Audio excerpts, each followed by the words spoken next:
누가복음 12장 1절부터 12절까지의 말씀입니다. 오늘 본문을 가지고 스크린에 나와 있는 것 같이 말씀 제목을 누구를 두려워하십니까? 라고 했는데, 저 누구를 무엇으로 바꾸어도 큰 변화는 없을 것입니다. 본문이 저희들에게 말씀해 주시는 내용을 다 캐치할 수 있습니다. 누구를 두려워하십니까? 아니면 무엇을 두려워하십니까? 라고 이렇게 제목을 잡아도 괜찮을 것 같습니다. 우리가 누군가를 두려워하거나 무엇인가를 두려워하면은 다 이유가 있습니다. 아니면 나는 무서워하는데 또는 두려워하는데 다른 사람들은 그렇지 않다면 분명히 이유가 있을 것입니다. 예를 들면 이런 것입니다. 일반 사람들은 보통 애완견을 참 좋아하고 이뻐합니다. 그런데 가끔 가다가 그렇게 애완견조차도 못 만지는 사람들이 있습니다. 그래서 물어보게 되면 보통 그런 이유가 있지요. 어렸을 때 개에게 물려본 사람, 가기 쉽지 않습니다. 이거는 실화인데 저희 딸들 가운데 그 레이디벅, 무당벌레 조금 합니다. 그거를 막 아주 굉장히 무서워하는 딸이 하나 있습니다. 그 이유는 어릴 때 그 딸이 엄마한테 엄마 귀에 뭐가 있는 것 같아요. 잘 봤더니 그 귀 속 안에 무당벌레가 있더라고요. 그 이후로는 그 딸은 무당벌레 요만한 건데 막 즐겁을 합니다. 그러한 경험이 있기 때문에 마찬가지로 아마 우리가 사람들에게 다쳐도 사람 무서워하지 않나, 그런 동일한 원리라고 생각합니다. 오늘 본문은 여러분과 제가 두려워해야 할 대상이 있다면 누구를 두려워해야 될 것인가, 아니면 두려워해야 될 것이 있다면 어떤 것을 두려워해야 될 것인가를 저희들에게 말씀해 주고 있습니다. 1절 말씀을 보게 되면은 정말 많은 사람들이 지금 예수께 나오는 상황을 저희들에게 보여주고 있습니다. 본문에는 지금 수만 명이 와서 발 디딜 데가 없다고 말하는데, 그렇게 수만 명 온 것은 아니고 굉장히 많은 사람들이 왔다는 것 저희들이 알 수가 있고, 어떤 상황이었길래 이렇게 사람들이 몰려들었을까, 또 그리고 왜 이런 말씀을 하실까. 1절의 시작이 그 구동안이라고 이렇게 나옵니다. 구동안, 일정한 그 기간을 의미하는데 어떤 기간이었을까, 지금 어디에 계셨을까. 어저께 묵상한 본문 누가복음 11장 53절 54절 보게 되면 이렇게 기록하고 있습니다. 거기서 나오실 때에 서기관과 바리새인들이 거세게 달려들어 여러 가지 일을 따져 묻고 그 입에서 나오는 말을 책잡고자 하여 노리고 있더라. 지금 어딘가에서 나오십니다. 거기서 나올 때에 어떤 집안이었죠. 우리가 두 가지 누가복음 11장 53절 54절 통해 알 수 있는 것은 뭐냐면은 두 가지 상황을 저희들에게 말씀해 주고 있습니다. 예수님께서 어떤 특정한 장소에서 계셨다는 것과 그가 지금 무슨 말씀을 하셨는데 그 말씀을 들은 서기관들과 이 바리새인들이 그들의 마음이 편치 않아서 예수님이 하신 말씀이 그들의 신경을 건드렸습니다. 아주 기분이 나쁜 것이죠. 그래서 사실 본문을 보게 되면, 어저께 그 나눈 본문 내기면 본문을 보게 되면 자신들이 모욕을 당했다고 생각합니다. 그래서 기다리고 있다가 나오시는데 이들이 예수님께 달려들어 가지고 좀 책 잡으려고, 요한복음의 그 말을 인용하게 되면 죽여버리려고 지금 달려들고 있습니다. 왜 모욕을 당했다고 생각했을까? 누가복음 11장 37절 이후의 내용을 보게 되면 우리가 알고 있는 거, 어떤 바리새인의 집에 초대를 받으셔서 식사를 같이 하시는데 거기 들어가셔서 정결의식에 따라 손을 씻어야 되는데 손을 안 씻습니다. 그것을 보고 사람들이 수군거리죠. 아니 쟤는 뭔데 왜 손을 안 씻고 밥을 먹는 거야. 그 수군거리는 그들의 소리를 들으시고 예수님께서 그들을 책망하십니다. 외식하는 자여 화 있을진저 라고 말씀하시는 것. 이러한 상황 가운데에서 그들이 처음에는 바리새인들 뿐이었는데 서기관들도 율법교사들도 한패가 됩니다. 그래서 예수에게 책 잡으려고 하는데, 이러한 상황 가운데서 예수님께서 하시는 말씀이 오늘 본문 내용입니다. 오늘 본문은 크게 세 부분으로 나눌 수 있습니다. 첫 번째는 조심해야 될 거, 바리새인들의 외식을 조심하라 말씀하시고, 두 번째는 바리새인들과 같이 이 세상에서 좀 더 구체적으로 표현하면 유대인의 사회에서 그들이 쓰는 그 힘을 무서워하지 말고, 그들을 무서워하지 말고 모든 것을 심판하실 하나님을 두려워하라 말씀해 주시고 마지막에는 혹시 사람들 앞에서 주님을 부인할까 조심하라고 저희들에게 말씀해 주십니다. 1절 말씀 다시 한번 보겠습니다. 그동안에 무리 수만 명이 모여 서로 밟힐 만큼 되었더니 예수께서 먼저 제자들에게 말씀하여 이르시되 바리새인들의 누룩 곧 외식을 주의하라 라고 말씀하십니다. 바리새인들의 외식을 주의하라. 여러분, 외식이 무엇입니까? 너무나 잘 아는 내용이죠. 외식은 간단히 말씀드리면 안과 밖이 다른 것입니다. 내 마음의 것과 행동하는 것이 다르다는 것이죠. 외식하는 모습이 구체적으로 어떤 것인가 예수님께서 정의를 정말 잘 내려주십니다. 누가복음 11장 39절 보게 되면은 주께서 이르시되 너희 바리새인은 지금 잔과 대접의 겉은 깨끗이 하나 너희 속에는 탐욕과 악독이 가득하도다. 바리새인들의 밖으로 나오는 의만큼 말씀을 율법을 잘 지킨 사람이 없었습니다. 그러나 그들의 마음 한가운데는 욕심과 사악함이 가득했다는 것이죠. 안에 가지고 있는 것과 내가 생각하는 것과 내가 진정으로 가지고 있는 것과 행동 같지 않은 것, 이것을 조심하라고 말씀하십니다. 왜 조심해야 되냐면 아무도 없는 곳에서 한 말이라 할지라도 대낮에 들리는 것 같이 모든 사람들에게 알려질 것이기 때문에 조심하라고 말씀하십니다. 더 나아가서 이러한 모습이 사실은 여러분 서기관들과 바리새인들에게만 끝나는 것이 아니라 제자들도 외식할 수 있기 때문에, 여러분과 저도 외식할 수 있기 때문에 외식할 수 있음을 두려워하는 것이죠. 매일 성경은 이 부분을 다음과 같이 설명합니다. 제가 한번 읽어보겠습니다. 가지고 계시는 매일 성경 안에 있는 말씀입니다.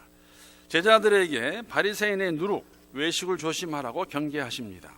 겉으로 보면 제자들과 바리새인들은 서로 다른 길을 걷는 것처럼 보이지만 실제로는 그들과 똑같은 욕망을 추구할 수 있음을 우려하신 것입니다. 그래서 거짓이든 진리든 그 진상이 다 드러나게 될 것이니 겉과 속이 다른 사람이 되지 말라고 하십니다. 하나님의 시선을 의식하지 않는다면 우리도 언제든지 위선과 변절의 길로 들어설 수 있습니다. 이것을 경계하라는 것이죠. 한국에서 최근 부천 어느 목사 부부의 딸 여중생 살인사건 여러분 다 들어서 아실 것입니다. 이 살인사건에 대한 한국에서 그래도 많이 알려진 분이시죠. 왜냐하면 그분이 소셜 계좌에다 올렸으니까 다 알려진 이야기입니다. 김동호 목사님이 올리신 글 제가 읽으면서 공감 많이 했는데 한번 읽어보겠습니다. 이분이 쓰신 글입니다. 그 딸아이를 때려 숨지게 하고 시체를 방치해둔 아버지가 목사이고 독일에서 박사학위를 받은 교수라는 사실이 우리를 더욱 놀라게 했다. 사람들은 어떻게 목사가, 어떻게 박사가 그럴 수 있냐고 이야기하면서 놀라워하고 경악해한다. 다분히 그럴 만한 사건임에 틀림없다. 사람은 누구나 다 그럴 수 있다. 목사도 박사도 그럴 수 있다. 그게 사람이고 목사고 박사다. 나도 얼마든지 그런 범죄를 저질 수 있고 순간의 두려움과 당황 때문에 그런 식으로 은폐했다가 시간이 지나 드러날 수 있다. 아무리 생각해도 난 그 목사 부부와 내가 전혀 다른 종류의 사람이라는 생각이 들지 않는다. 김 목사는 이렇게 말합니다. 내 속에도 그 목사가 있고 내 안에도 그 박사가 있다며 그래서 무섭다. 그래서 두렵다. 그래서 난 내가 무섭다라고 글을 올렸습니다. 마찬가지로 여러분과 저도 바리새인들과 같이 예수님 당시에 바리새인들과 같이 외식할 수 있습니다. 외식하는 바리새인들 먼저 말씀하시죠. 그들의 외식을 조심하라, 경계하라. 왜냐하면 너희도 그럴 수 있기 때문에. 주님의 말씀입니다. 오늘을 살아가는 여러분과 제게도 적용될 수 있습니다. 우리도 저도 외식할 수 있습니다. 내가 말은 그럴듯하게 하고 행동은 거룩하게 보이지만 내 마음은 악독과 사악함이 가득할 수 있다는 것. 오늘 저희들에게 주시는 말씀, 이러한 외식하는 거 두려워할 수 있는 우리 모두 될 수 있으면 좋겠습니다. 두 번째는 같은 맥락에서 그러면 무엇을 두려워야 될 것인가? 진정으로 두려워할 분을 두려워하라고 저희들에게 말씀해 주십니다. 4절 말씀 보겠습니다. 내가 내 친구 너희에게 말하노니. 여러분, 예수님께서 제자들을 친구라고 부르세요. 내가 너희들에게 말하노니 몸을 죽이고 그 후에는 능히 더 못하는 자들을 두려워하지 말라. 서기관들과 바리새인들에게는 힘이 있었습니다. 예수를 잡아 죽일 힘이 있었습니다. 제 아들이 모르지 않습니다. 만약에 지금 이 당시에 이 말씀 하실 때 모르고 있었다면 그들이 조만간에 알게 될 것입니다. 우리의 스승 예수를 이 사람들이 잡아 죽이는구나. 힘이 있다는 것이죠. 두려워할 만한 존재입니다. 무서운 존재들입니다. 그런데 예수님께서는 이런 자들을 두려워하지 말고 진정으로 두려워할 자들을 두려워라고 말씀하십니다. 마땅히 두려워할 분이 누구일까? 5절 말씀 보겠습니다. 마땅히 두려워할 자를 내가 너희에게 보이리니 곧 죽인 후에 또한 지옥에 던져넣는 권세가 있는 그를 두려워하라. 내가 참으로 너희에게 이르노니 그를 두려워하라. 지옥에 넣을 수 있는 권세가 있는 주님을 두려워라고 말씀하십니다. 지금 당장 눈에 보이는 이러한 사람들 두려워하지 말고 진정으로 두려워야 될 분, 주님을 두려워라고 말씀하시면 7절에 이렇게 말씀하십니다. 왜 두려워해야 되냐면은 너희에게는 심지어 머리털까지도 다 세신 바 되었나니 두려워하지 말라. 너희는 많은 참새보다 더 귀하니라. 이 말씀을 역으로 바꾸게 되면 모든 것을 다 아시는 주님이시기 때문에, 여러분 우리 머리털 숫자를 어떻게 압니까? 주님은 아세요. 다 알고 계시는 그 주님을 두려워라고 말씀하십니다. 여러분 이 하나님 두려워하지 않고 사는 것도 굉장한 겁니다. 다 아신다고 말하는데 진정으로 두려워할 분이 누구 있을까? 주님이십니다. 우리의 모든 것을 아시고 심판하실 그 주님을 두려워라고 주님께서 말씀해 주십니다. 마지막으로 주님을 부인할 수 있음을 두려워해야 됩니다. 오늘 본문 8절 말씀 보게 되면 내가 또한 너희에게 말하노니 누구든지 사람 앞에서 나를 시인하면 인자도 하나님의 사자 앞에서 그를 시인할 것이요. 9절에 가서 만약에 사람 앞에서 나를 부인하면 나도 너희를 부인하리라. 여러분 굉장히 좀 이상한 말입니다. 왜 제자들이 이런 말씀 하셨을까? 너희가 만약에 나를 부인하면 시인하지 아니하면 나도 너희를 모르겠다고 말씀하십니다. 세상과 세상의 사람들을 두려워하지 않고 예수님 당시에 그렇게 권세 있고 힘 있는 바리새인들과 서기관들 두려워하지 않고 살게 되면 로마 제국에서 로마 황제가 신의로 추앙을 받는데 그 로마 황제에게 절하지 않고 살아가면 박해가 있을 것입니다. 어려움이 있을 것입니다. 당연한 것입니다. 말씀이 보여주고 있고 역사가 증명하고 있고, 그런데 이 과정 가운데서 우리가 용서받지 못할 죄에 대해서 오늘 말씀해 주십니다. 주님께서 우리를 인정하지 않으시겠다는 무슨 경고의 말씀이죠.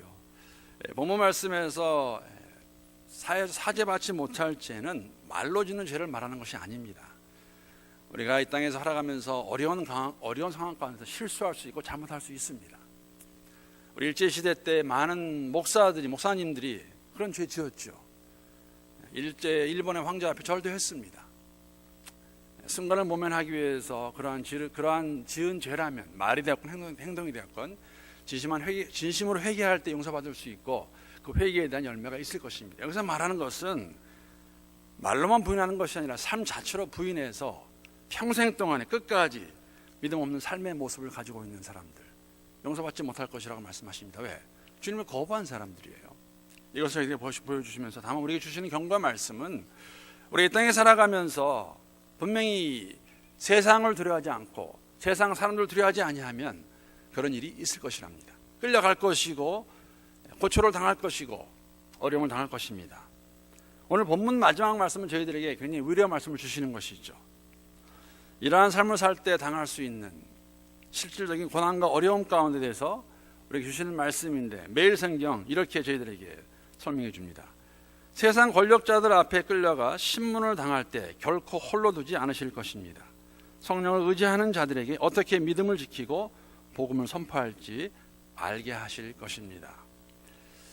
여러분, 고통과 고난을 기획할 수는 없습니다.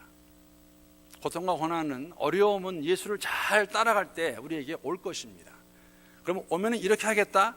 그것도 저희가 할 수 없습니다. 다만 우리는 그 당시에 그런 어려움이 당할 때 하나님께서 우리에게 힘을 주시겠다는 것이에요. 이것이 하나님의 은혜입니다. 내가 아무 걸려봐라 잘 이기겠다 그런 생각 하실 필요 없어요. 예수를 잘 따라가고 성령의 인도하심 가운데 있으면 그 가운데 들어갔을 때 할 말 주시는 것 같이, 인도하시는 것 같이 우리에게 그것을 이길 은혜를 주실 것이죠. 그것이 믿음입니다. 약속의 말씀입니다. 주님만을 의지하게 되면 우리에게 힘주시겠다는 약속의 말씀, 오늘 이런 이 하루를 살아갈 때에 성령의 인도하심 가운데서, 보호하심 가운데서 우리의 속과 밖이 동일한 삶의 모습으로 하나님 두려워하는, 하나님 한 분만을 경외하는 우리 모두가 될 수 있기를 우리 주님의 이름으로 축복합니다.